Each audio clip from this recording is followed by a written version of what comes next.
Think about the last argument that changed how you see someone. Not the topic, the moment, the shift in tone, the tension in your chest, and the sentence you wish you had not said. Here's what actually happened. You were not defending your opinion. You were defending your identity. And when identity feels threatened, logic shuts down. And if you don't understand this, every disagreement will slowly erode your relationships, even when you are right. Today, we'll try to explore how we can win arguments without losing our respect. Now, let me tell you one uncomfortable truth. You don't argue for truth. You argue for status. And when someone challenges your opinion, your mind does not hear that the idea might be flawed. It hears, am I losing respect? Am I looking stupid? Am I losing my place? From evolutionary perspective, social rejection meant danger. And disagreement, it still triggers that threat. Arguments are rarely intellectual debates. They are status negotiations disguised as logic.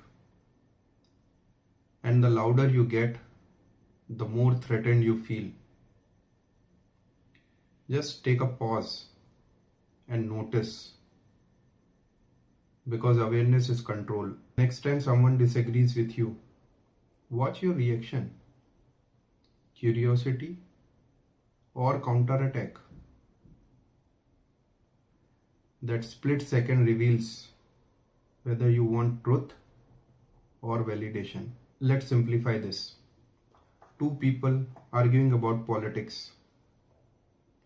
Underneath the surface, one cares about security, other cares about fairness.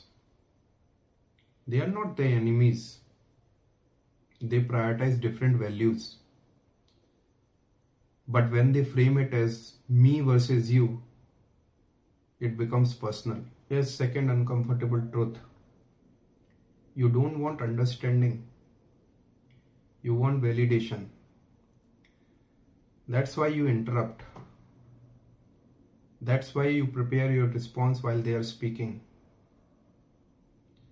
But here's the thing. Appreciation is more powerful than disagreement. When someone feels appreciated, their nervous system relaxes. And when the threat drops, intelligence returns. Saying, help me understand what matters most to you. It's not weakness, it's strategic strength. Because environment is stronger than willpower. And when emotional environment feels hostile, no one thinks clearly. Modern arguments are not just personal, they are tribal. Politics, profession, culture, identity groups. When someone challenges your idea, it feels like they are challenging your tribe. And belongingness is the strongest human need. So disagreement feels like betrayal. If you concede, you feel like you are abandoning your group. That's why debates escalate so quickly. You think you are defending facts, but you are defending belonging. And once you recognize this, conflicts become predictable. And whatever becomes predictable becomes manageable. So now, how to win without losing respect? Here's the structure. 3 moves. First, name the threat internally. What part of me feels challenged right now? Just naming it would reduce its power. Second, reflect before you respond.